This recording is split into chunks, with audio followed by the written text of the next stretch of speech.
Okay, good afternoon, our listening audience in Liberia, in the diaspora, wherever you are. I want to welcome you to another edition of our Lutheran Connection podcast. Today we'll have a very exciting show. So to our audience, do us a favor, share the show, and we'll have a very exciting discussion today. Today's studio, we have our co-host, Woody Cowboy, is in Europe, somewhere in Europe. I don't know that honeymoon or what kind of trip, but he would better tell where he is. And then in Minnesota, we have our man Elijah Zeta, and our guest in studio with us today is Mr. Frank Carter, a board member of ALIA and former president of the National Lutheran Youth Fellowship. So Frank Carter is no stranger in the Lutheran community. So to our listening audience out there, do a favor, share the show, and we'll begin to start another good edition and exciting conversation with Frank Carter. It's an open discussion. The number will be posted later on. If you want to call to the show, you are welcome to call to the show. And let's start the discussion rolling. Let me first of all hear from my co-host, Elijah. What is going in Minnesota? Well, I want to say hi to our studio guest, the Honorable Frank Carter, Senior, and also to my buddy Woody, and also Dr. Toto, and our listening audience. Minnesota is good. Sun is shining, but as usual, it's always chilly underneath. So, but not too bad. The weather is pretty much comfortable to be outside today. So we are just taking that in. But we are happy to be here and to have a conversation with our senior brother, Honorable Frank Carter. Thank you, Yeah. William. I don't know where you are. I don't know in Africa, in Europe, or America, or tell us, where, No, where are you? we're part of the show tonight, and we're excited that the Honorable Frank Carter, the senior brother Frank Carter is, like you said, no stranger to the Lutheran Church in Liberia, the battle politics of the Lutheran Church in Liberia. Matter of fact, he served once as the national president of the famous Lutheran Youth Fellowship. So, I'm always excited to be in his company. And yes, let's have a great show. Let's have a great show. That we broadcasting live from somewhere in the hood. Thank you. Before I get to my guest, let me just pick into your mind. Uh, just second, when it comes to the last conversation and our rating, our number are being improving. Are we hitting the message to the right people? If you check the stat, our number we are being doing well on our numbers. We are being reaching out our audience. Are we hitting the right audience? Uh, well, well, I think we have a consistent audience base that our message has been reaching to. And what I can say is that, like our last show, when I last checked, we have a 400 plus viewers and some pretty close to like 400 and some reaction as well. So people that also just look watching the show at the same time, they're giving some form of reaction, and which is really good. And one thing I would like to say is that as we are doing this and we don't have a particular a metric that we are measuring on the on our viewing audience, the reaction and stuff to that. But one thing I like to say is that we can encourage the audience to keep sharing the show because we want to reach a larger group of people as well. At least if today's show we could go past the 400 plus and go at least 500, then we know that our viewing population is kind of increasing, and that is really good. But I think for now we've been doing We were not downscaled ourselves. I think we've been doing great. Um, I know we've received calls from some people after the show, who were giving their opinion about some of the things that we talk about and stuff like that. It always the case. You cannot make everybody happy. You cannot please everybody. But one thing I like to emphasize, and like the two of you've talked about that, is that we try to speak to the truth. We try to verify information before we bring it out here, because we don't want to get into a tendency of they say, I say, and you say. So Okay, any like information and the information we try to discuss here, maybe we want to have some facts around that before we bring it up here as well. So that's good. So that what would is be my thought on that. just second? What your thought on our viewership? Yeah, I think we are doing a whole lot better than when we first came back. I think the message, like you said, are we hitting the message? Yes. And do we still need to do more? I would say yes, we need to do more to reach a more broader audience. That's the reason why we need to diversify our topic. Topic that will though it would be Lutheran related at the end of the day, but it would touch some other aspect of the society. Like the last time when we brought the Honorable Small Kali Molba, we brought him on the show and we had a conversation with him. We brought in our sister, our own sister, from the women fellowship, and she was talking about gender equity, and it doesn't every day have to be. We start with the LCA and we end with the LCA. Everything just the LCA, but we talk about some other issues too. Though the LCA will be kind of intertwined with it. So yes, I think we are doing well. We can give ourselves a pat on the back, but in Liberia, we have a saying that you can't praise the white chicken. I know, So right? Yeah, yeah. take it with So it. That's good. Cannot produce a wet chicken, but I think we are making some effort out no there making some straps. Yeah. to hit our audience, and we'll be having some good discussion. Yeah. So to our viewership out there, our audience, just do a favor, just share the show for us. And call even will post the Yes, number please out share the show. Yeah. in the discussion. Today we have Mr. Frank Carter is no longer he now was spiritual in the Lutheran Church in Liberia. But those of you know No. it's a household name, former Mm-hmm. national Lutheran president. And this brother, not just ordered for the church city, he also say a former national president for Eula. Yeah. And he said we are going a long way. This brother, he broke the glass ceiling in the Lutheran church, in Yeah. the youth department. If I talk, in Glass City, if you study the theory and the history of Glass City, they normally refer to women that make a breakthrough to claim the ladder in society. But I divert it with him when he dismantled Elijah Superior Lutheran Church Youth Hurricane. He came from at that time, Zimbabwe or nowhere, and he came from up country.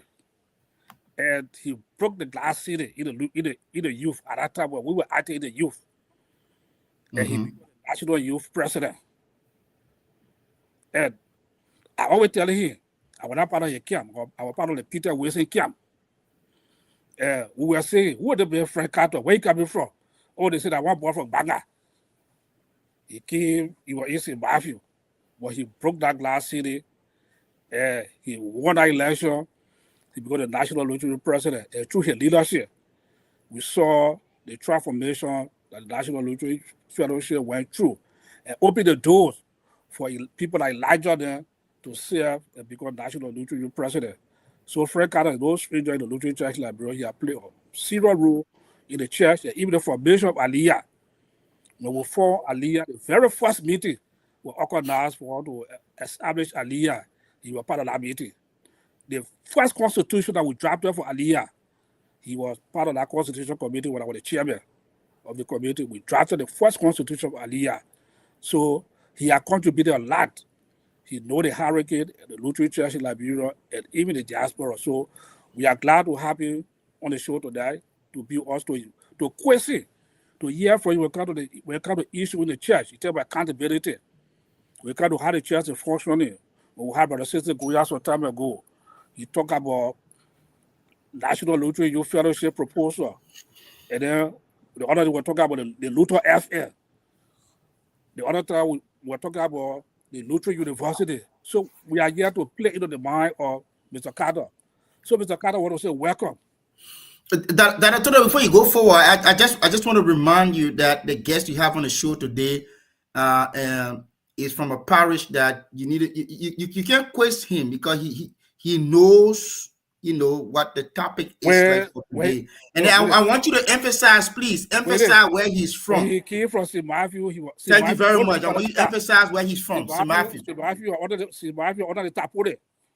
Hey, he's a borough member of St. Matthew. That's an original St. member. They came from St. Matthew Lutheran Church in Baga.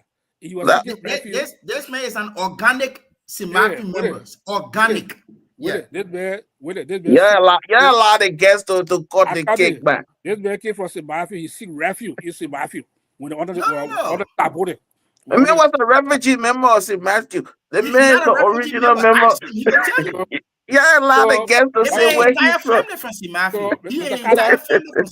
I kind of want to welcome you to the show. Give for your intro and that play in your mind. Matthew history is not complete without the Honorable Frank Carter. Mr. Carter, you have the floor. First of all, it is a pleasure and honor, to be part of this program today. I was excited when I received the invitation from Dr. Toto that you wanted me to be part of the program today. Obviously, we all know the history of the Lutheran Church in Liberia. To just give you an epitome of how I came out in the church. It is true for those of you who are saying that I came from St. Matthew. And that I told very right that I actually started in St. Mark's in Banga. From St. Mark's, then I moved to Morovia, and we built St. Matthew Lutheran Church. With the Reeds, the late Ero Yagbasu Senior, Esther Yagbasu, the Dr. Kwekwe, if you remember that name. Sure. The Blackies, all of those people. Okay, the Woolers, all of us build. I mean, Doris Bull, if you remember that name, she was the first pastor we had in our church. We built it to the point that I became a president for the youth department there, and then later on, I also became president of the Moret District Lutheran Church, Lutheran Youth Fellowship rather. Then before I went to become a national president. Like all of you stated, there is a historicity, okay? And I always believe in not move from top down. I believe in bottom, because if you start from bottom, it means that you know all of intotus of the organization that you're going to be heading when you get on the top. But to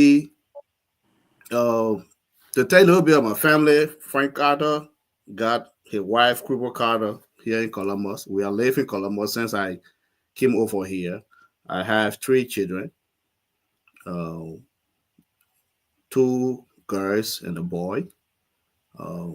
Currently, I'm doing my own business. I work here for the state of Ohio for about 10 years in management, but then decided to go to my own business, which I'm doing right now. I'm happily doing that, and I have a full support of my family. And to a little bit digress, yes, that Arturo also talked about our involvement in other parts not just the church. Um, and one thing you both should accept, and Elijah, you're a former president too. The Lutheran Church taught us. Yeah. It really taught us. There's no joke about it. Okay, and Hmm. I can praise the Lutheran Church everywhere because all of us have somehow moved to different parts, and we are shown what we learned from the Lutheran Church. Yeah. Most of us, like look at Abel Lewis. Look at what Abel Lewis is doing. Okay, we came to America here. We didn't just sit down. We got involved in, the community work here. We led community here. Like I said, I'm president for a Liberian community in Ohio here. Of course, you people know that Arturo said I'm a former executive vice president of ULA. I did the election commission like 2 terms and all of that. The Bunker Association, I was secretary general. So it is replete, history replete with things that we have done, and we gave the glory to the Lutheran Church because the things that we're doing in the youth department, we thought those things were not meaningful. Those who are there right now, we don't know how they're doing it, but the Lutheran Church is a beacon when it comes to preparing people for the future. So I would say here that we have work to do to promote our church, to help our church in whatever ways we can, because we learn a lot from the church.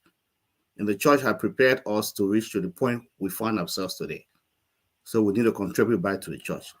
So again, I just want to thank you, Dr. Toto, uh, Elijah, and junior brother Cowboy for giving me the opportunity to be on the show today for us to all discuss the church. It's important that we do that because we're discussing the development of the church. We have to be part of it. You never change anything sitting outside. Change is done within. So we must be part of the process. Thank you. That's all, mate. Thank you, Mr. Carter. The church has prepared us that we have to get back to the church. And that's a very powerful statement you made. And that's the reason why we are here on the podcast show to discuss Lutheranism. We all went through the regular fire of the Lutheran Church in Liberia. For some of us went to Lutheran school. I started at the St. John Lutheran Mission School in Toyota. Then before I went to Morovia, I went to confirmation classes at St. Peter. So the church has given back to us, and we have to get back to the church. So that's a very powerful statement.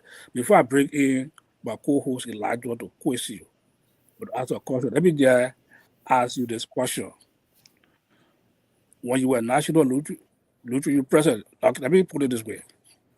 I can recall in the early 2000 or mid 2000 when when there's some issues to come from the youth, the National Lutheran Youth Fellowship request. You would take the phone, you reach out to some of us, let's go out to our dear sister Nelly. You got a very instrumental, which I admire. You also reach to us in terms of contribution, the youth needs my sister. Some of us contribute towards that process. And then gradually, it went down a little bit. And you were former national Lutheran president. Uh, I don't see this communication again from you. Are you tired or you just want to pass a battle over the young generation to take care of things that are you tired of? What I mean, your question is actually in place, Dr. Toto. Yes, it is true that we have been involved, with the youth. We have made, meaningful contributions to projects that they undertake, like going to convention and all of that. Um, and I remember even some of our past presidents of the National Youth Fellowship and past leaders who departed this earth were all involved in the process of collections and stuff like that. It's not that I've actually forgotten about the National Youth Fellowship, but what has happened is that we don't want to like start fragmenting our contribution to the church. Um, By that, I mean like you have one group on the side, when certain thing happen at certain point, they want to collect and send. The other group on the side, certain time. And one of the reasons why we actually formed Aliyah is to have that big body that will focus on the church in its totality. So, as a leader of Aliyah, a board member of Aliyah, I just thought it wise that it's better everything be channeled to Aliyah. I mean, and Aliyah has always been there doing a benevolence committee, have been remarkably, working hard. It's not just to say. So, if anything, any group from the church, the local church in Liberia, wants assistance, and they write Aliyah, we will do our best to ensure that that assistance, is given to them. So that is where I come from at this moment. You know, um, I understand, that we still hold our allegiance All to right, that thank you, Mr. department, Carter. the young people. So, again, our Thank you. viewership out there, the topic we are discussing today, the role of leadership is in a faith institution, with a case study on the Lutheran Church in Liberia, and our host today, Mr. Frank Carter, who is a board member of Aliyah and former National Lutheran Youth President. As we dive in the discussion, my co-host, I have Willie Cowboy. He's somewhere around the world today, not in the U.S., but somewhere around the world. And then we have Elijah in Minnesota. Elijah, you listen to the intro of our guest. Uh, Both of your shares for similarity. You be a former national youth president.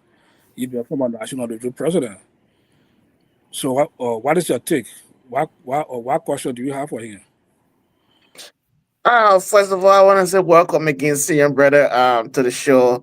I'm glad that you're here, so that we can have this conversation.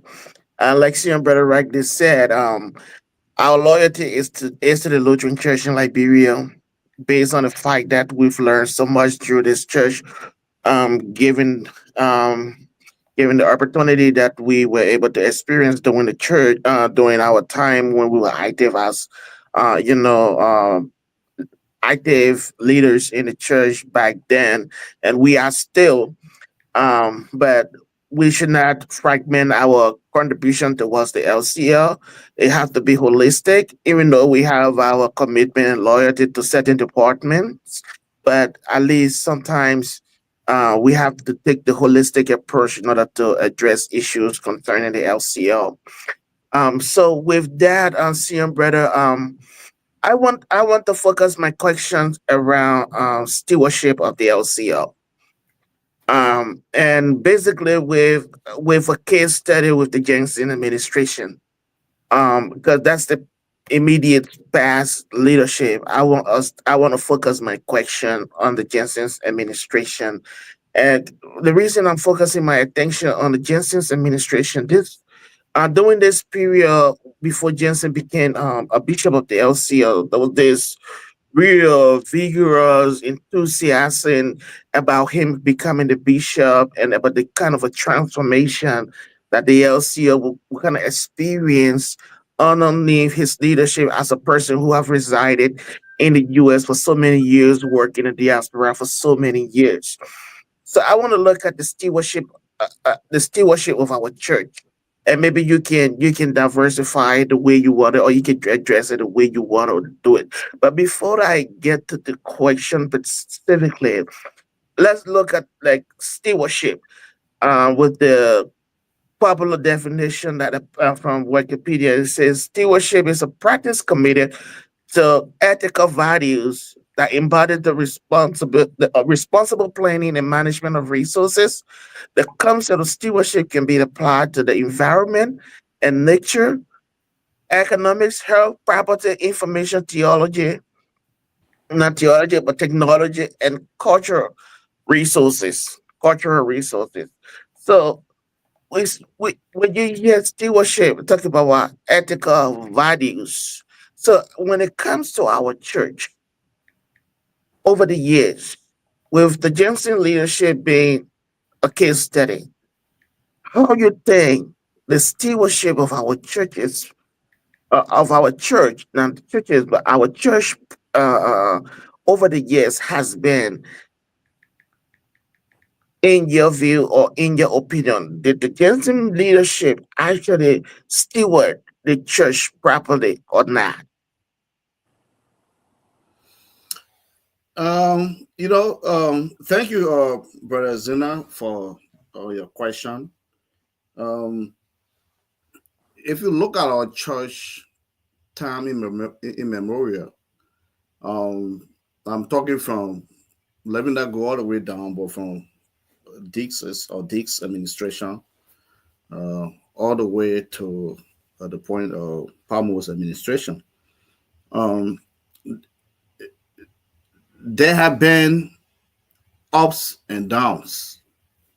Okay. I remember uh, during Bishop Dick's administration, um, there was too much about development, the church trying to pave the way uh, to self sufficiency.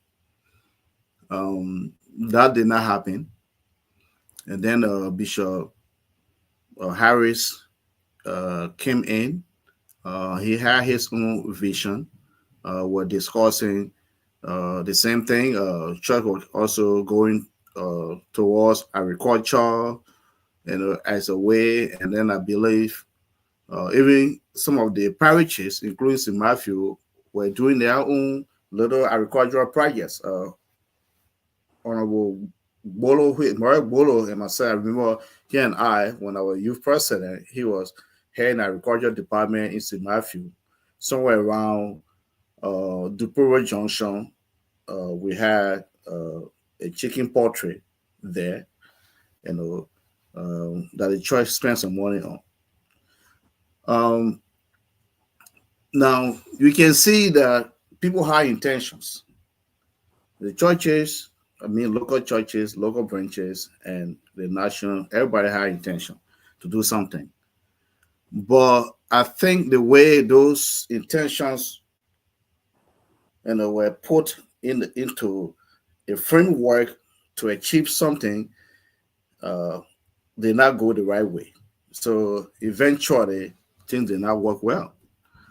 But now to pivot to Frank, let me just hold your point the right former there. bishop. Mr. Yeah. Carter, let me hold your point. If you say things did not go well, what are some of the things that did not go well? Leadership was one of the problems. Okay. And again, if you give somebody a position to do certain tasks and you don't provide everything that the person needs to perform the task, it makes it difficult. And that's just my observation that I saw that actually caused, the problem we had, that those programs did not succeed. Because even like from our own choice in Matthew, Honorable Bodo, Chairman Bodo, complained all the time. So I was working with him. He could not get the money. He would not get what he wanted to do the work. And I also Mr. Carter, is it because the central office will not support you? They have a Jonathan Bobber. Jonathan Bobber, yeah. I don't get it on network. Well, they were not, they put people in place, but they're not given all the tools they needed to succeed. So that means the central office had the resources.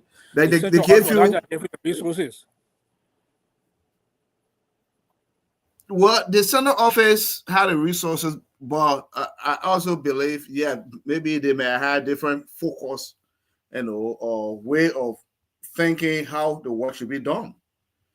Okay. So, as a result, those things did not materialize. Okay. Because even the agriculture project that General Popper was spearheading, it was the same thing. You see, but let me come to the core of the question, which has to do with the past bishop. Okay. Well, one thing is, you people know that the past Bishop Jensen, uh, we were part of his election process. I know that. Yep. We are just talking from here. Yep. Uh, we were actually we born the idea of taking him there.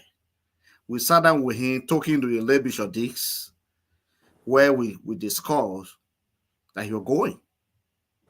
Okay, that me, that were in Sumo, that Madu, the Tokolong, Joanne Pele, or Joanne Slocum. So, including Bishop. So, we were 7 in number. The 7 of us, including the Bishop Jensen, we are the ones who decided that Bishop could be the right person. But you never know whether someone possesses certain leadership qualities unless they begin to, exhibit. Okay, I'm not trying to say that Bishop Jensen is not a leader, but people have maybe different ways of showing leadership, and sometimes the leadership don't work in certain settings, and that's what happened. Okay, and a lot of things people say. I was lying like and I said, yeah, people blame all of us. That took Bishop Jensen to Liberia, promoted him, and at the end of the day, he, won the election and became the bishop. But he had his own different vision, that he took there. Okay, that's good. Okay, and apparently, for what we hear from people, it did not go well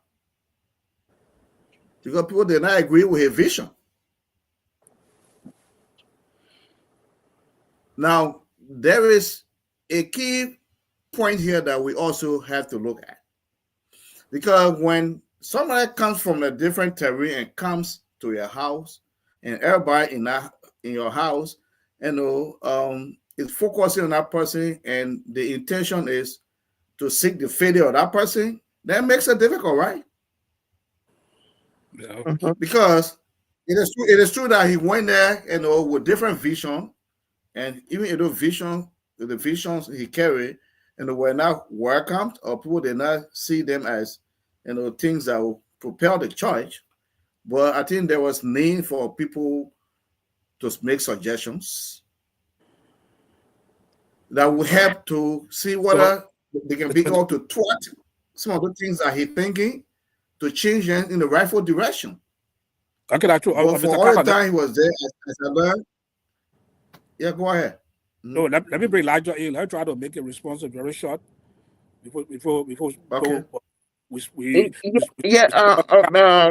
Thank you, Dr. Toto, and thank you, CM Brother Carter.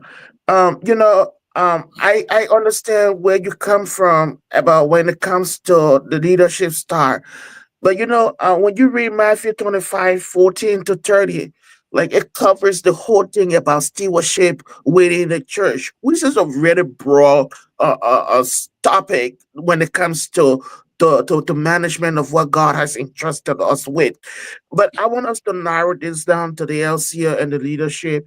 That's what I'm saying. Like with Jensen being a case study, I know that there are past leaders that did some other things, but the immediate past leadership was the Jensen's administration. And we see that the current leadership of the LCA is kind of struggling to manage the church right now based on some of the constraint that they met within the LCA. Because we know that the stewardship has to do with management of resources.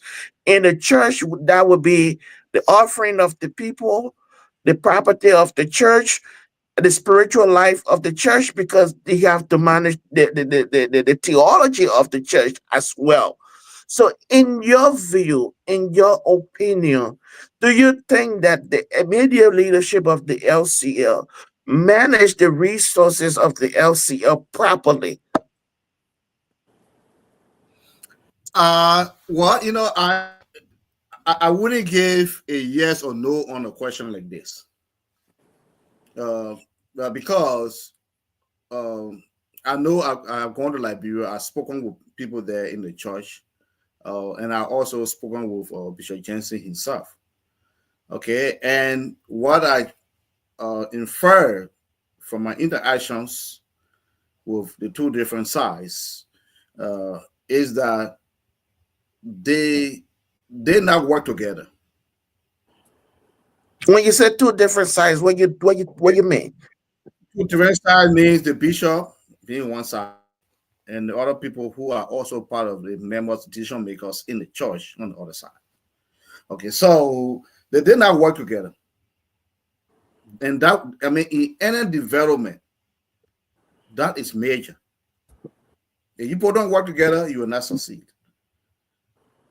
Okay, so I wouldn't grade Bishop Jensen, Jensen here like 80. I would probably be grading around 65, 70. Because I don't think his administration did what the church needed. But equally will also be shifting blames to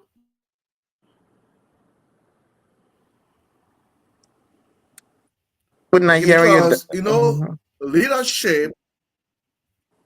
Can you hear me now? Yep, we There can. we go. Yeah, go ahead. We can hear you. Go ahead. Okay. So, like I said, I would not shift all the blames on Bishop Jensen. But I wouldn't be giving him anything above 70. No. Okay, that's good. Because I Fair, believe fair enough. there were a lot of expectations. Yeah. So let me switch to Woody. Before I bring Woody in, you can answer this part of your question. So you say you cannot give the Bishop Jensen more than 70%. You put him in 60. So, Mr. Carter, are you disappointed in Bishop Jensen leadership? Do you regret in holding your head carried to Liberia for you to be like that bishop? Are you disappointed? Do you regret?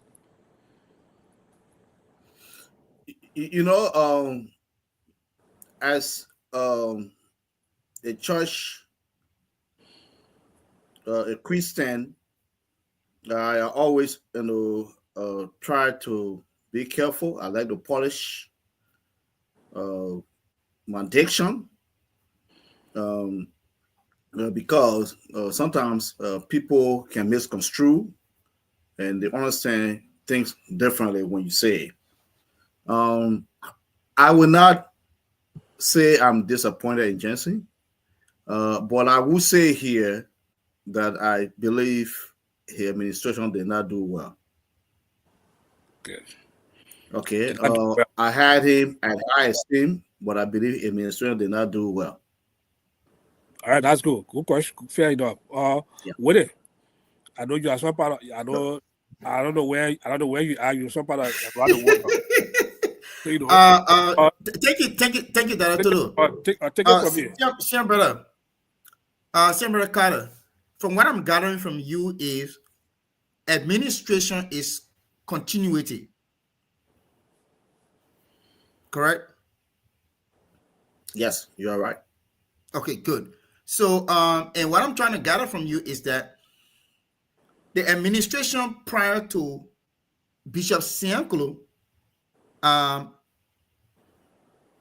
had some, there were some issues that Bishop Siankulu met, and Bishop Siankulu also took his vision. Okay, and though his vision or the I would say the expectation of those who strongly supported him, he did not really, live up to their expectation. That's what I'm kind of understanding. Is that correct? Okay. So with that being said, and that leadership is continuation, then if from your own opinion now, we're looking at the past administration, we say like 65. So far at this current administration, how do we actually look at this current administration in terms of grading? It's just a personal opinion. Okay. What the current administration, things have changed. When we reflect on the past administrations, when churches, major organizations outside of Liberia, major church bodies like the Lutheran World Service, the church bodies in Germany, in Europe, were contributing greatly to the viability of the church, sending thousands, because I know that the ELCA here used to send 2, 3, 400,000, now 500,000, half a million, and huge amount to the church. The Dick's time, the Bishop Harris time, yes, because Bishop Harris time, I was part of the executive council as national president, so I know how much we got outside from from bodies. You and I know today, there's no way. Panwo came here, he was here with us, and he cried. The assistance is not forthcoming anymore. So if you take all of that into account in grading, a certain bishop, then you gotta be careful in grading that bishop. Because the church have relied on it, just like Liberia. The church is like an outspring when it comes to the system in Liberia, where people just rely on everything. They rely on donors from outside. When it doesn't come, then that's a problem. So that Mr. Carter. Please, I'm not finished. The first just a yes or no, right?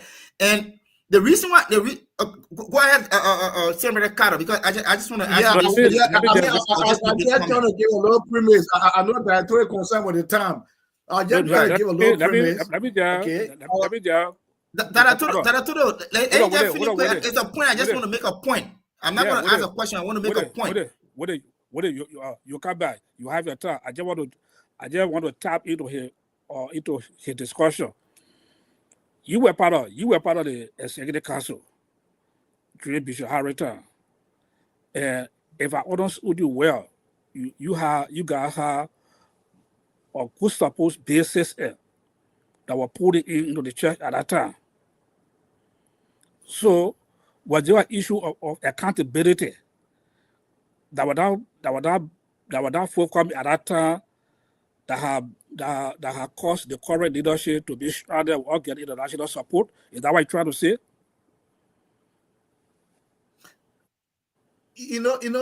Again, to go back to answer that question from you, that Toto, accountability in the context of people showing where their money going and what have you. If you're saying that, of course, I would say there was no issue with that. But if you're talking about the money person, if you have the vision, okay, to say, well, I'm trying to invest the money into something, so that tomorrow when I don't have the assistance, I will, I'll still be able to get something from somewhere to help the church. That was not actually done. All right, so can I just finish my point? Yeah. I just want to make a comment. Yeah, so from what I understand from the CM brother is that support, was coming in like during the Bishop's Harris administration, but now we see support is not really going in. And also, I can remember very well that Bishop Siankolo also came here in Minneapolis 2017, and even in 2018 in Canada, in 2019 in how you call it, in Philadelphia. He also cried and let us know that donors, the funds, the donor funds was not going again, like the way the church used to have it. That's when he started this vision of Just 50. Aliyah also contributed to the Just 50 project. But now you see, this is the thing, and I want to make this is the part I want to add. In my opinion, I think Bishop Siankolo was equally a good leader. But the thing is, if you have a system that is sometimes difficult to penetrate through, it becomes frustrating. Especially those guys who had a big hole under the church and just had a little cement on top of it. They were sucking money down the hole. And he didn't know about it. Okay. Now, but again, there's a saying that goes that whatever the company does, the company commander is responsible. So, it's understood that it's going to rest on Bishop Sianklo. But Bishop Sianklo also had great visions for the church. But we had criminals in our church. Now, this is the part, and I will say this quickly, and I will allow the host to continue. If we are talking about mismanagement of funds, not too long, people from this current administration, the BA borrow money from the pension money to buy car for your personal self, not car for his office. What do you want to say? You want to say alleged? You don't have the facts. I got facts on that. I can prove it. Yeah, if there's no facts, I will not say it. Okay. And followed by information. Let me inform. Followed by Pastor what her name? Using project money to buy vehicle for herself. Look at things in the church. All of the land we have, the same criticism on leasing the land around the entire church compound, everything have been leased. The church have no land now. Everything have been leased. So if we are actually telling the Jensen administration that you got log in your eye, we should also be checking for the core in and out of the current administration. I know everybody got their little ins and buts about it. So I just want for us, as we discuss the issue, we should look at it critically and we should look at both. Okay, what did I Elijah? Yeah, I'll give you 10 seconds. I want to come in, Willie. I just want to say that when we talk about the issue about the BA and about the HRVN's director, we should be a little bit careful with that information because it is alleged. And besides that, borrowing that money is not alleged. Wait now. The LCL is supposed to provide vehicle for its employee, especially the BA, the bishop, the general secretary, the treasurer, and what have you. The office of the employee, correct? The office of the employee, not the employee, not the individual employee. Yeah, the car of the bishop is the car for the bishop office, not for the bishop personal use. It's the car for the bishop office. I just want to clarify that. The car for the bishop's office is also the car for the bishop. So you can't divorce the two. So it's not that. Here's the thing. Hold on. Let me just provide information. Let me take control of the show. We shouldn't do cross talking. Let's talk one at a time. So Elijah, get a second on this topic. Not maybe a little more than 10 seconds. But what I want to say is that when the issue of the LCL pension money, when I was on the executive council, before the Tower Hill project was initiated by Bishop Harris, the point of that project on Tower Hill was to have the pension funds of the LCL being a revolving funds. Revolving funds in the sense that the money should not be sitting in the bank and not growing, because this is a fund that is intended to maintain our pastors after they have retired. So if someone borrows money from that fund, all right, be it the bishop or be it the SA or whatever, whoever borrows money from that fund and use it to buy whether they bought their personal car or to build their personal property, the fight of the matter remains, it is borrowed and they have to pay it back, regardless if they are bishop, assistant, or if they are project director, but they'll have to pay that money back. Like the Tower Hill project that became a failure under the Harris's administration, up to now, it is still a failure because of the poor management of that property on Tower Hill. So we don't know how many resources we are getting from that property in order to support the LCL pension fund. So that's another thing about when we're talking about the stewardship of the church. This is where my thoughts come from, like how our leaders has been like managing the resources of our church. Is it based on the poor management of the resources of the church that got the LCL to where it is today? Because the Bible has entrusted us with property, or God has entrusted us with property resources to manage both the people in the church, the word of God, and their offerings and everything else. So Okay, the bishop Elijah. and the pastors that get on the pulpit on Sunday morning and preach about stewardship, if they are not Can I can you managing, give me 1 second to Elijah. if please? they are Give me not 10 seconds, managing please. Okay. the property of the church, can we now say, because of the poor management of the church's resources by previous leader or by current leader, is this a reason why the LCL is where it is today? And so then, if that is the case, in your opinion, that senior brother Carter, how can the LCL now graduate from where she is right now? How can we forge ahead, in a way that we can develop a more sustainable church that will not depend on donors' funding in order to run the central administration of the LCL? Okay, Elijah, your question. Mr. Carter, before you answer that question, let me just get to with it. Yeah, with it, just make a 10-second comment to get out into that question and answer it.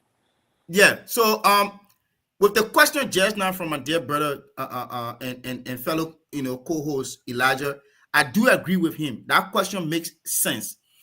It said I'm gonna just paraphrase. It said because of the handling of the administration performance from past and current got the LCA where it is today. If that is the question, I know the same brother will come with his own, but I want to agree with my brother Elijah Zina, and I know he knows the answer is. I think the answer is yes. Where we are and how can we move forward? Our guests will let us know how we can move forward. But I just want to take this 10 seconds on the issue of the funds, the funds being managed, or the money can sit in the bank. My dear brother, people have loan money from the church and had never paid up until today. We cannot continue that same thing. My dear brother Elijah, if, for example, I am the bishop of the church, which of course I know I'm just an acolyte, I'm not going to be bishop of the church. If you were bishop or president of the youth, you had a big hole under there. I criticize you. I come and sit in the same place. Then I widen the hole. I don't think that's helpful to our church. If we start to cement it and close all of the bishops, No, just for the information with it.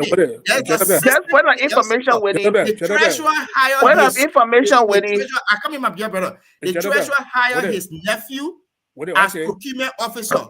Conflict of interest. Okay, hold on. Yeah, and that's the reason why the treasurer don't want to come on the show. Hey, Jedebe, what it? You got that, my guess. No, I just we agree we are not a guest, but this is a real. I just wanted to point out to Wendy when I talk about the revolving funds. I was speaking specifically to the endowment fund or the pension funds of the LCL. That's a revolving fund. And so whether you are a BA or whoever you are, if you borrow from that fund, with the current situation with the current BA, we cannot tie him to that and say, oh, you borrowed the money and you did not pay. So if he leaves your office and this leadership has some history of persecuting people who mismanage. I just want to inform you that this leadership has a history of persecuting people who have mismanaged the LCS property. For the first time, you have people. For the first time, you have people who went to court. All right, no. For the first time, you got people who went to court because they stole LCL money. When was the last time you heard that? It is this administration that brought it up. Discovered during this administration. Yeah, so we can give them that credit. Elijah, and with it, I will pull you guys in the back. Go ahead, Sam, brother, and answer the question. I'll pull you guys in the back. I have a guest here. Our guest is our guest night. So let's put more attention on our guest. So, Mr. Carter, you hear all the issue when it comes to accountability from previous leadership and the current leadership. But want to make it clear the view of Woody about the BA and Bishop David, that his personal opinion is not a view of the platform. Until we can get a copy of I mean, know where banks are. They get bank in Liberia. I meant to go borrow money for bank to buy your own car. What to see your hack, what to see your cap, what to see tangible evidence. They'll be able to dive into our discussion, but for now, it's with the opinion, is that a view of the podcast. Mr. Carter, so you listen to the chief. What's your take? Well, in the first place, just to piggyback a little bit off of what Wole and Rosina were arguing about, the church should not be in a business and allowing people to borrow from it. You and I live in the United States. They have ELCA, all the major institutions. Do you hear the people who working and go there in the coffers or go to the accountant and say that and borrow money? It doesn't work like that. Let alone a country like Liberia, that you got a lot of struggling people. You get someone $20,000-$30,000 to purchase a car. Do you think that person will easily pay that money? If the person works in the system, the next thing will be beaten accordingly for my pay. Why if that person gets fired? See, so those are some of the technical things that people who are at the helm of power in the church, people who in leadership, supposed to understand just wrong. We heard that during the Genesis administration too. The poor borrowed. Where did that come from? I didn't hear that when Bishop Harry was there. Bishop Dees was there. No. So where did that come from? Is it a new practice in the church? That is totally wrong. I mean, I find out it. Now, let's talk about the stewardship. Until the church can begin to think about way to generate money that will sustain itself, we find ourselves dying. Look, one way we can do this, and we think that everybody should really get involved, is the university. The university is the money making. I mean, we are told. I think tonight we're having memo with the trustees, the board, the national administration, and the trustees will still be meeting tonight, because we learned that they were finding it difficult for even people who are in administration in the different parishes, those who are in administration with all churches that, I mean, not churches, but the programs that combine to form the LUL, the Esther Bacon, the Codington, all of that. That people want to hold fast to what they're doing there, the money, whatever. They don't want accountability. This is wrong. So if Bishop Pamo wants the administration to be different from the other administrations, he needs to begin putting his feet down. We need to be more developmentally oriented. Do we have structures? Let's start getting pay attention to the structures. Are we opening agriculture projects, the cocoa farm, the rice projects, those areas in large scale? Yes. Can we encourage the parishes to land? Those parishes sitting over big plot of lands, all over farming lands, that we help them. Maybe take 50, 60 acres of land and plant some cocoa. Until we do things like that and forget about depending on the handouts from the Western world, the church will not go anywhere. So we're discussing stewardship. The first thing, you can't be able to manage money if you don't have it. You must have it before you manage it. So, Mr. Carter, well, the church rely on the little things that come out. So we have to make sure that we're doing things that will help us prepare ourselves to generate our own money. That's what the church needs to do. Mr. Carter, so you talk about university. Yeah. You from Aliyah or partner with the university. So looking at the current state at the university, are you happy right now with the current status of the university where we are right now in terms of we say we offer university? A lot of things I am in doubt about, and hopefully I will get some answer tonight when we have that meeting tonight. What are some of the things? What are some of the what So about your doubt? yeah, what is our intake? Okay, and what are the partners contributing? What is our future goal in terms of how we generate money to sustain the university? Those questions, we don't know the answers yet But before because we don't know. hold on, brother. Before Yeah. before you supported the vision of the university, you never you never think about the support system that going to come in for the university before you render your support. You never knew, you never thought about how they think going to work. You just blindly support the university formation or what? No, that a total.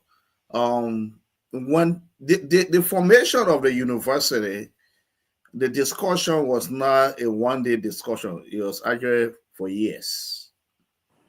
The honor Dr. Dennis, okay, were discussing the university.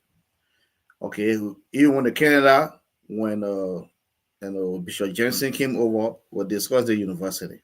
So we had years of discussion.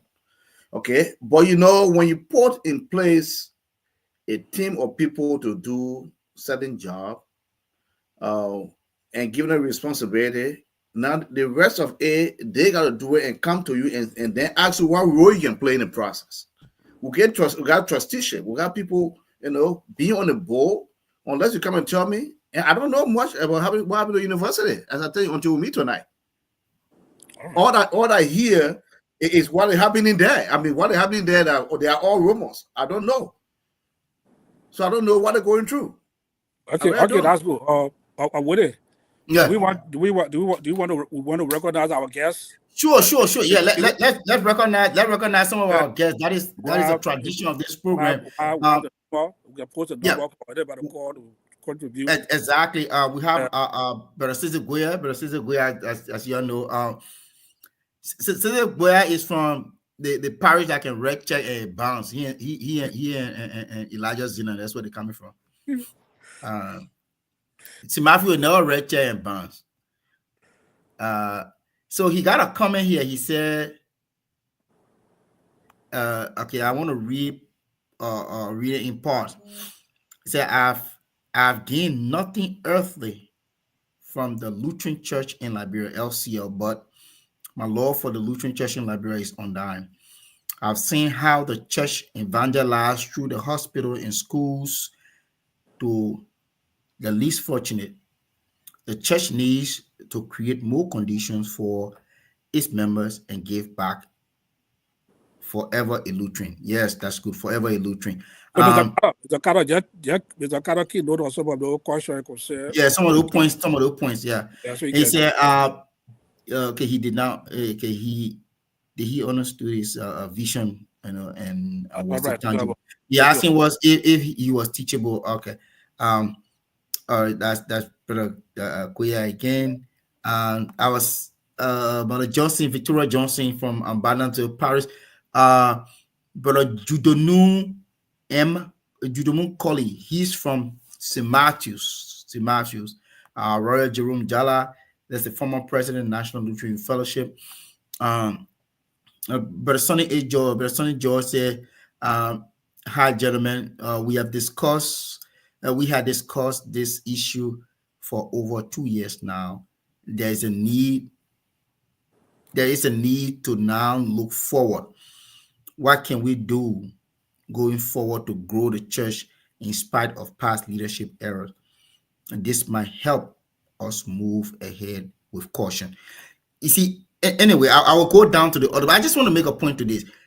The point here is going forward is not the problem. But if you want to go forward and we're still digging the same hole, how can we move forward? And that's my question to our guests. Can you please look at this? How can we rather move forward and we're still digging the same hole? If we still, not holding people accountable or doing some stuff, how can we move forward? But anyway, I will go quickly. Our fellow co-host is here, the Reverend V. Zester Yapaswo, and he said, I believe Bishop Jensen Sianklo was an excellent leader, but some people may not have fully understood his approach. He had a more progressive perspective. Perspective, but those at the LCL level perceive it as being more Western and not traditional rather than relevant to current realities. I mean, I agree. I agree with Reverend Yapaso. The Oh, Bishop that can be another thing to talk about sometime. Yeah. the Bishop Emeritus received some support from partners. I think we need to invite Bishop Sianklo as well. You know, did he receive money from partners? Mother Koyan, that's Mother Koyan. And Brother Sister Goya says, a transformative leader uses the available resources. However, manager to make maximum impact. It shouldn't matter if we were still a begging church or a trying church, you know, to be self-sufficient. I think that also makes sense. Please post please post the number to call. Call this number on WhatsApp. Let us use this on please call this on WhatsApp. Let me just make the correction. This will be WhatsApp.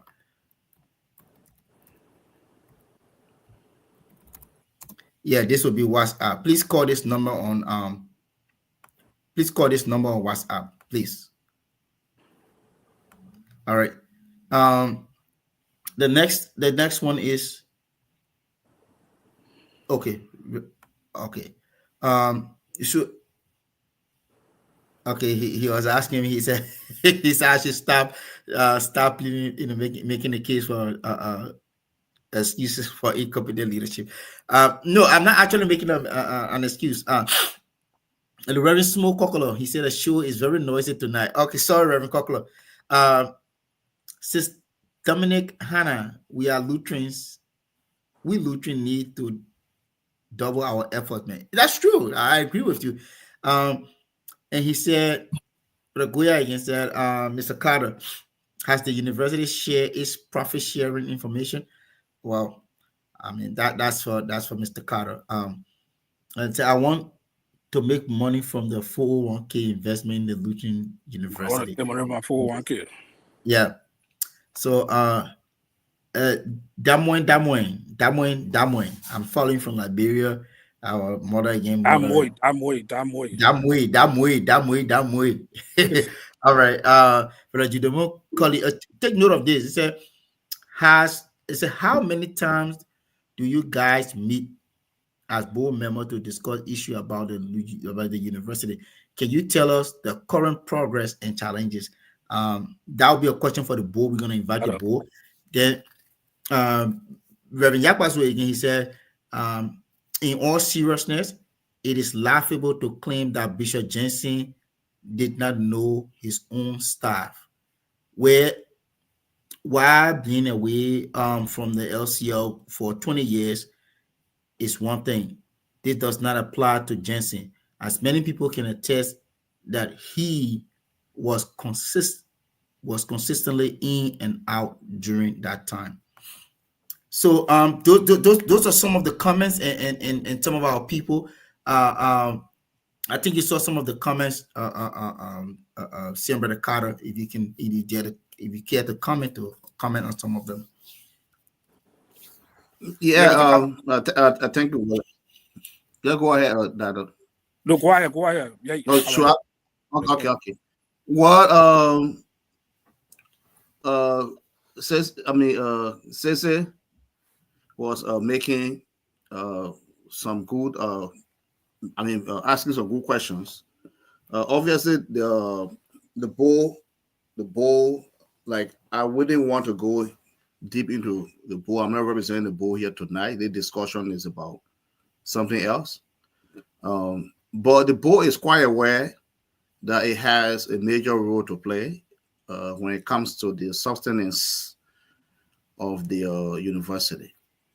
Okay, what we're trying to do is to work with the trustees and those who are in leadership in Liberia to ensure that what the university needs, we are providing them. So I'm sure at subsequent time, the board leadership will be here answering some questions from you people regarding the LUL. Thank you. Now, some points, some points also, Reverend Yakbasu was making Would they please mute yourself? Bishop Bishop Jensen. Um, yes, it is true. That's what I said from the onset, that I was not going to sit there and say I'm disappointed in Bishop Jensen, because I also even indicated that he had also told me that he had some obstacles from the side of the other people who did not believe in his leadership. Okay, and if you follow the trends of argument between Willie and Zena, that should tell you that people are also trying to defend the other side that they believe in. For me, I am very objective. The way I do mine is to look at what you done. If it's wrong, I will say it's wrong. If it's right, fine. The church has had problems from, time immemorial. Okay, but it is our hope that when a new leadership steps in, that leadership will actually be able to usher in those things, and that will move the church from point A to B. Thank you, Mr. Carter. Okay, so it's not going back. Thank you for the response. Let me just make a big disclaimer on the show here also. We got someone on the phone. Someone is on the phone. Okay, they'll listen to the guests on the Yeah, go ahead, come. Okay. Hey, everybody in the studio. This is Goya. Brother Carter, it's nice to see you again. It's been a long time, man. Yeah, thank you. I just want to add my voice to a few things. I think there is no way we have a future without reconciling with our past. And I think that's a big problem we have in the church. The Lutheran church was born with a problem, and that problem is the cassava leaf mentality. We've been used to being a beggar's paradise. And so we keep electing people, assuming that we still have that current reality where the church is a mission church, where people are still giving $500,000. When instead we understand our current reality is that the church needs to be a self-sufficient church. So we are electing people who specialize in the beggar's paradise mentality, who are born under the cassava leaf mentality, when in fact we need the church to be self-sufficient. So that's the problem. And we can sit here and make excuses all we want for our leaders and everybody else. But the last time I checked, the buck stops with the bishop. There can be no other sides. This side said this side said this. There's only one side that win in an election. And if you are incapable or unwilling to bring people to the table, to bring people that contested against you in an election to the table to see your vision, or you are unteachable to look at the other vision of the other people who ran against you and adapt it, that is the problem we're having with the church. The last piece is we keep talking about this Lutheran university, and nobody seems to be able to give any logical reason why anybody should invest in a for-profit university. So you want me as a Lutheran to put money in a Lutheran university. What is my return on investment? Say I go today to the bank and take my money from my 401k and invest it in a Lutheran university. What is my return on investment where one pastor can decide that he's the one going to post on how people should go for a personal Facebook account, or who people should call when they want to register to go take an entrance? That is the kind of institution that you want somebody to put their money into? We have to be serious. The Lutheran Church is getting exactly what the Lutheran Church is built to get. This is a function that was built to get a minimum and mediocre output, and that's what we keep getting. We have to expect more from our leaders. The fact that we keep making excuses for them is going to be the reason why the Lutheran Church is going to continue to be a dying church. Thank you, Cecil. Thank you. The dying church. You have another call? Yeah, we have someone else on the. I'm trying to make an adjustment.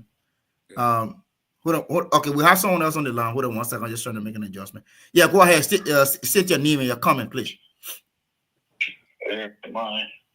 My name is Pastor Yakwazo, and I'm calling from Columbus.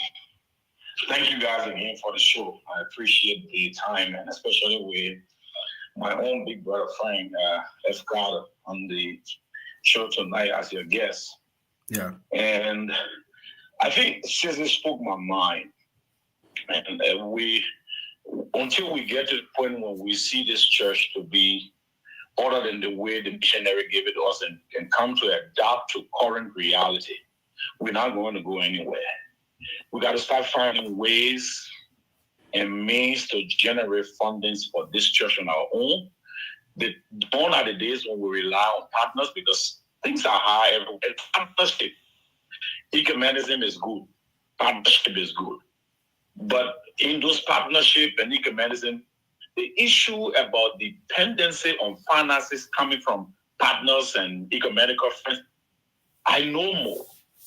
We got to be reliant. We got to start thinking out of the box. What can we do locally that would enable us to raise fundings to run this beloved LCO that we love? What things that we can invest into? What are ways forward that we do to become a sustained church, then rely on our partners? Until we get to that sense of reason, we're not going to be able to move our church anywhere. That's just what I wanted to say. Thank you again for having me on. Thank you so much. Thank you, Larry. Yeah. Please try to hold on. He already hung up. Oh, he went back. I can get him. I can get him back. Okay. I want to ask a question, the same question to our that Arturo wants you to hold on. He want to ask the same question. Yeah, go ahead, Arturo. He's listening. Okay, Larry, thank you for the call. Thank you for that great point you raised when you talk about moving the church forward. I wanted to ask our guest the question. I wanted to hear your view also too. We hosted Sister Goya on the show some time ago, discussing on the numerous problems the church faces today, looking at the past leadership from the formation of the church and the current reality of the church. And Sister recommended that for us to make an impact to move forward, he proposed a national Lutheran conference that will be separate from the general conference that pastor delegate go to. But the purpose of the conference is to get various stakeholders together, Lutheran church, to come up with platform program need to move the church forward. Whether you're doctors, you're engineer, you're lay leader, you're pastor, and bring people all around the world, Liberia Lutheran, to discuss the issue to move the church forward. So you a pastor in the LCR and currently 1 year, you more familiar with some of the situations that the church face. Do you support such a conference? I do support Dr. Toto. Thank you for the question. I do support such a conference. The reason why, because the sooner, the better. And what do I mean by the sooner, the better? The LCO, let's differentiate the difference. The LCO is still under the banner of a convention. So the LCO need for a convention. And says it maybe proposing a conference, which would be good, for having people in the diaspora, people in Liberia, or other places, to get involved and talk about with the growing economic factors around the world that is affecting what can we do to help the LCL still sustainable or still sustain in going forward? There are a lot more things that we have to do, and maybe help us clarify what the current we have, because to move forward we need to know where we are now, and before we know where we intend to go. And if we get to know what we have now as part of our resources, and what do we intend to invest into that will give us additional resources to be able to sustain our one church, that will be helpful. Because I tell you, the reason why in other denominations will be people in other places, like for example in public ministries, who do not have issue coming to our brand ministry, is because they understand that even in the interior ministry, they still make what people in the urban ministry make, because the church is meeting to current day reality. Our church anywhere close on it. I say our church anywhere closer to meet current day reality. The sooner. Yeah, we're having some network problem there. So, Mr. Carter, that problem. So we hello? Yeah, go ahead. Go ahead. We'll listen to you. right? Yeah, just try to wrap it up, Reverend. Yeah, okay. So let me just, the sooner we understand that even those who used to help us before, even they themselves got a problem now. And we need to start figuring out ways and means to raise our own funding that would be better for us. I think I want to close with that. Thank you, Director. Appreciate. Sorry for taking up the time. Thank you. No, that's good. That's a fair point. No, Mr. Carter, the same question goes to you. Yes. Sister Goya, or proposal, a recommendation. What do you think about it? I mean, his proposal is a salient proposal. You know, like I said, until the church can redirect its focus from the hands out from outside of Liberia, from the Western world, we will not move, will not go anywhere. I mean, having a national conference is a good thing. That will help us put a framework in place in terms of what we need to do. And of course, the Lutheran University, if you build a good school, you can't lose. No way. Okay, and you have a formidable projects like Casal Farm, cocoa, and coffee. I mean, a lot of land space all over in Liberia there that the churches have.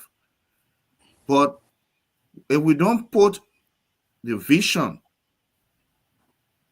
in place, then we're not going to succeed. So Koya is right. I mean, that is one of the areas that, as we contemplate on, what we need to do to, propel the church. I mean, that is one of the areas. Okay, that's good. To our listener out there, I want to say thank you again for tuning in the show here. Those that share the show, say thank you. If you are with area, you can share the show. We are winding down our time. We want to recognize our dear sister couple sitting with here with us today. She is one of our co-hosts on the platform. I think she will be on next week. And next week will be the last Sunday of March, will be the Bishop Hour, where we'll be discussing. We don't have a specific topic. It's just a random discussion with the Bishop on a couple of issues. So if you have the time next Sunday, you can tune into us as we discuss the Bishop Hour. And each studio will always have Mr. Carter, member of ALIA, in the Association of Liberian Lutheran America, and he's the former national youth president in Liberia. So Mr. Carter is also in the Lutheran Church in Liberia.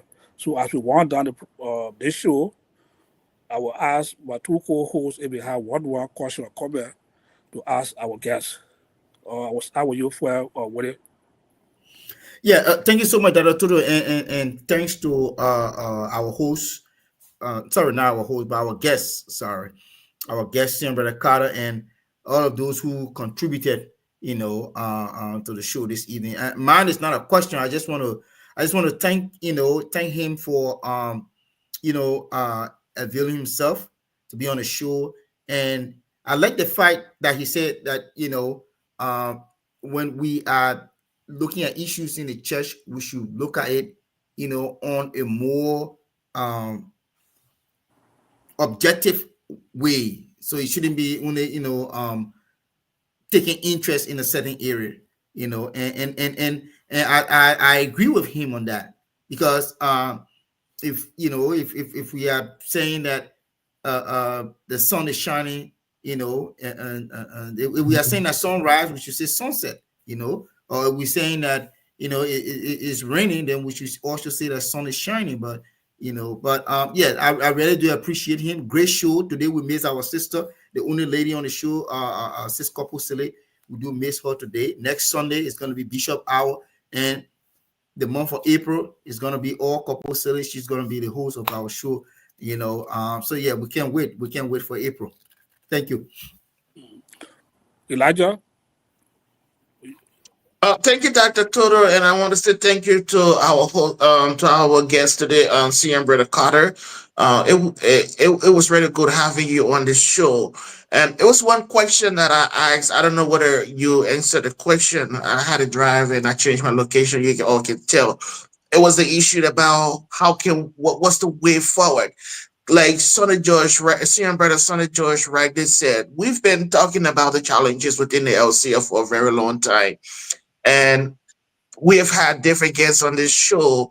They've all provided different way forwards, different wisdom as to how the LCL can move forward. So as a guest on this show today, being the former leader of the LCL as well, I want to understand from your perspective what are some of the way forward for the LCL in order to take hold of the church and to swerve away from being a dependency institution to a more sustainable dependent institution. Institution, not What? dependent. Okay. Thank you, Brother Zena. Well, like I said before, but like you said, you are not on. I welcome Willis, not Willis, Cizek or Goyas, suggestion that there should be a national conference that will at least enable people to come with ideas, for us to decide on how we can move or prepare the church in terms of development and sustainability. I also stated that agriculture is one of those areas. The Lutheran University, the church has structures, has buildings, okay, that the church can use for other, income generation purposes. Okay, so unless the bishop can have that vision, okay, and to call people like a national conference, as we talk about, call people for us to sit down and discuss the way we can do all of these things so that we cannot always depend on dried out funds. Because the Western world is no longer, they don't have it. They themselves are struggling here. You and I live in the Western world. We know what is going on here. So if the church will sit, look at countries like Ghana, the Lutheran church in Ghana. Look at what they have there. Millions of dollars, investment. The Lutheran church can do it. But we have to have the vision backed by our efforts to make those advancements. So all I would say, Bishop Pamo is in his court right now. I believe he probably listened to these your talk shows and stuff like that. These are suggestions that he's supposed to be contemplating. So that his administration will pave the way. So even when the next bishop gets there, things will be okay. Definitely so. Mr. Carter, I like the good point that you raised on the show, especially for us to be objective. But let me ask you my last question before we get a closing partner and our guests. Looking at the Bishop Jesse factors that you who here, Bishop Jesse, to introduce it for the bishop position in Liberia to people.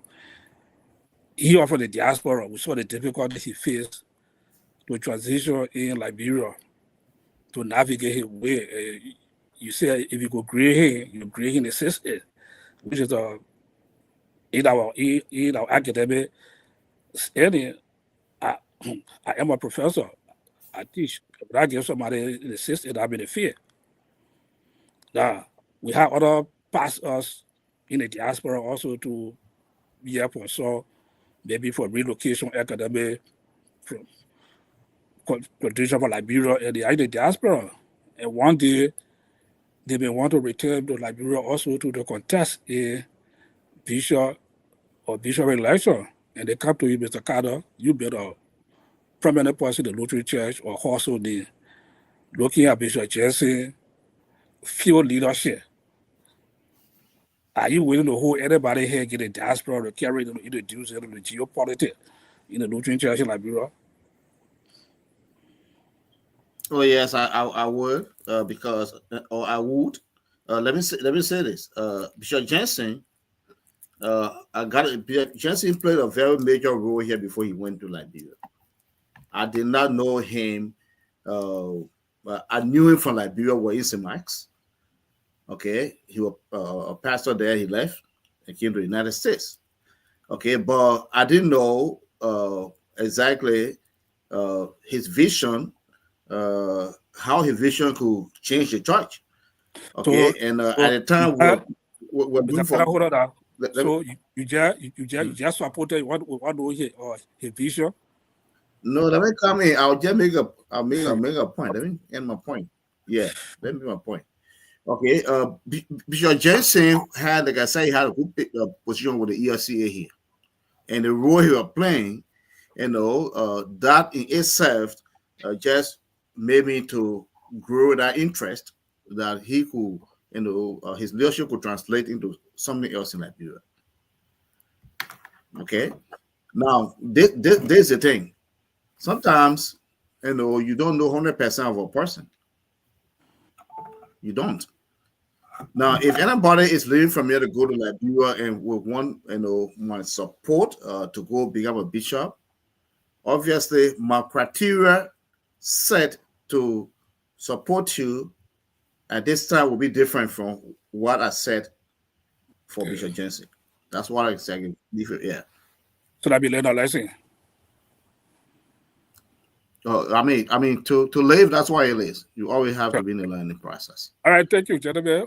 Thank you, gentlemen, for coming to show our co-hosts, our two co-hosts, Elijah and Wooded, and our guest, Mr. Carter. So we'll ask our guest to give a closing statement, and then we'll ask him to leave, and then we'll just chip in 30 seconds, and then we'll close the show.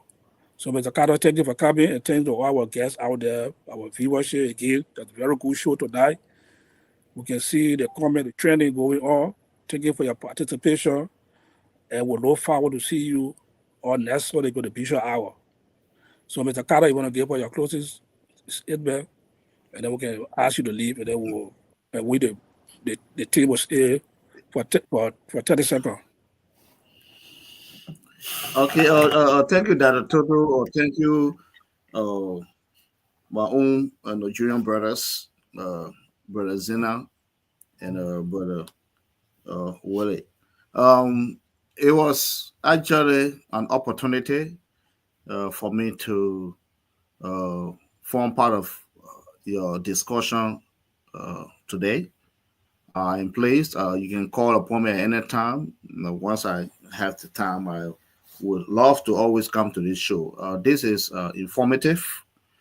And as we discuss our church, I think this is a better platform that will help us. Because as we're changing ideas here, I believe there are people out there who are listening, who are watching, even if not a bishop himself, and other people who are the help of power. There are people who are watching who can be able to talk to them and tell them, look, this is what I heard. I think it's a good idea. Contemplate on this and think about how you can have this as part of your plan. So the other thing I want to suggest, as you go on with your show is, as host and co-host, sometimes it's good to have your views or opinions on issues, but it's not a good idea for a host or co-host to be arguing on issues on their opinions. Those things can be behind, the scenes. I mean, when you see people commenting, they show very noisy tonight. I'm meaning trouble, my Nigerian brothers. The two of them, Oh, yeah. they were trying. different positions, and it's not a good thing on the show when you're doing that. So again, thank Well you, taken. Dr. Toto, and thank you Thank you. guys. Well for taken. coming. Well taken. Thank you. Well taken, Mr. Well Carter. taken. Yeah. Sometimes, Thank you, Mr. Carter. thank you, Mr. Carter. Yeah, thank you. Yeah, sometimes Mr. Carter take a leave. Sometimes the discussion gets so interesting, and then in a parliament when you are discussing parliamentarian issue, Yeah. and people may not agree on one or two things, but you want for your point. Sometimes Yeah. it be heated. Yeah, so That's what make our show unique. yeah, We are so unscripted, so yeah, but we know how we roll. so our viewer out there, we want to apologize to you people, but that's what they zero, for you to take No, it we just just make Now, our own. that's We part just of the make our own discussion, video. Yeah. sometimes it gets so heated in there, people want to take on the blob. Yeah. But Elijah, yeah. look here. I made Elijah reposition instead of comeback. Elijah make a comeback for a comeback. Yeah, And Elijah, the CDC said that in a comeback. look at the show tonight. Look at the show, the discussion we have with our guest, Mr. Frank Carter, your senior brother. Both of you share a lot of similarity. You hear a vibrant institution, the National Lutheran Fellowship. You heard our position before. Both of you are president, past president. He just answered the show. So what is your take on he appeared on the show today? What lesson we think we can learn from him to move forward? Well, I think it was really good to have CM brother Frank Carter on the show tonight, and especially being the past leader of the LCA and giving his experience with past leadership and the current leadership of the LCL, and getting his perspective as to how things has been in the LCL. In Liberia, those of us who are in the diaspora, we kind of carry certain kind of weight and power when it comes to certain things, and people listen to us most of the times when we present some ideas and some position that we take, and they tend to gravitate towards us.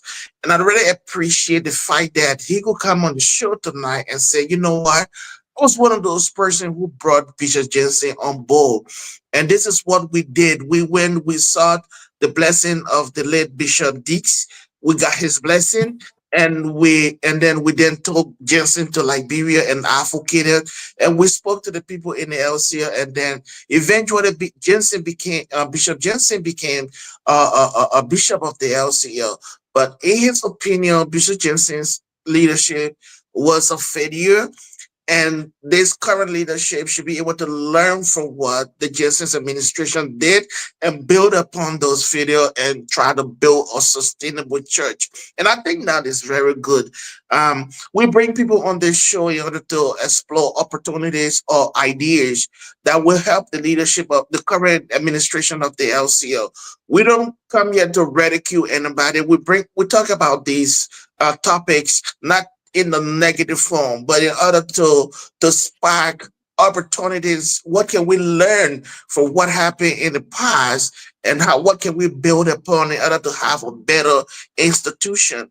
Because the LCA has been dependent so much on donors' fundings, and these fundings are now being depleted, and we are struggling so badly as one of the oldest churches in Liberia. Today, we're talking about a Lutheran university. Like, we are still struggling with the idea and the formation and the sustainability of this institution, which is very shameful, the way even we launch it and the point at which we are. But it's never too late to make the correction when you made a mistake. So, like I always say on this show, the LCR is not brain drain. We have a lot of human resources that the LCS leadership can tap into in order to move forward, to move this church forward. But it is left with the bishop's office to make those moves. We can come here and make all the good recommendations and say all the good things. But we are not in the authority to institute these ideas or put into motion these ideas, except it is backed and supported by the administration of the LCL. And with that, I want to say that I think it was really good that we had CM Brother on the show tonight to talk about the stewardship of the LCL.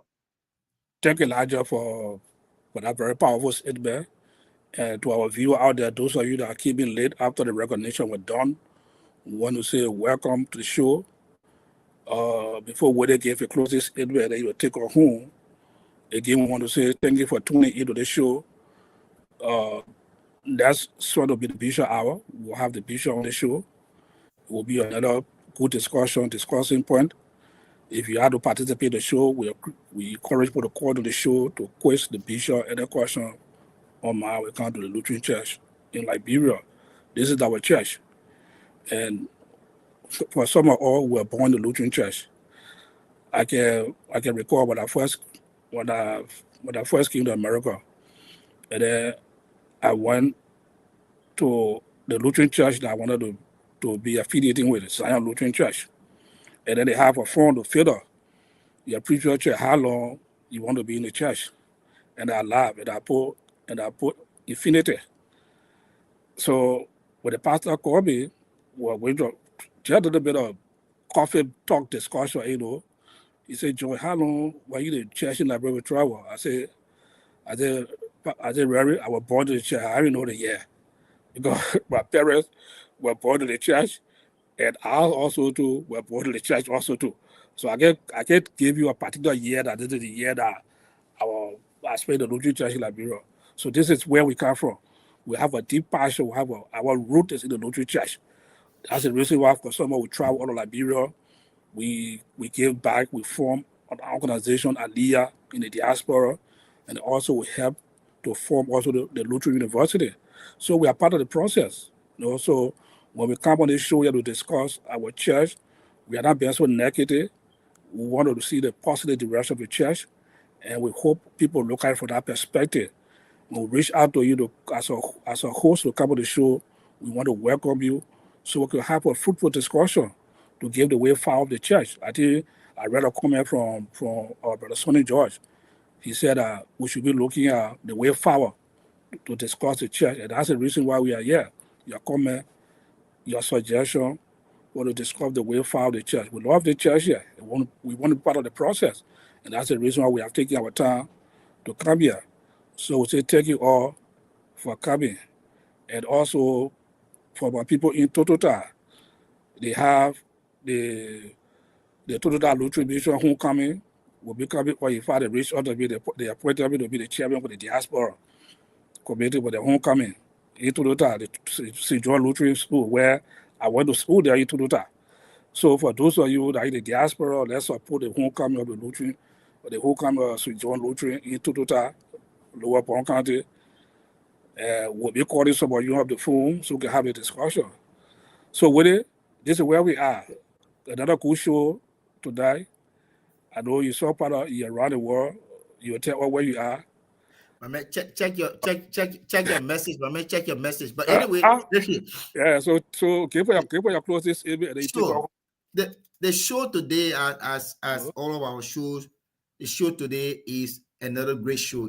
Every day we add up. Okay, I really want to appreciate the same brother Frank Carter for coming today on the show. You see, the presence of same brother Frank Carter sends a signal that we should not only just talk about the ills in our church in a corner, but we should come in the public also and provide a recommendation. Like same brother Sonny George is saying, we've already done those things in the past. Okay, and the point that same brother Sonny George is talking about, that also leads me to the recommendation of our dear brother Sister Goya, that we should have this all Liberian Lutheran Conference. Now, the Reverend Yakbazo made it clear.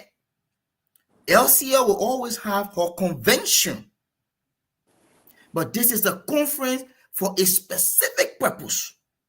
This is something that we're not going to have every year or biannual. No, a specific conference.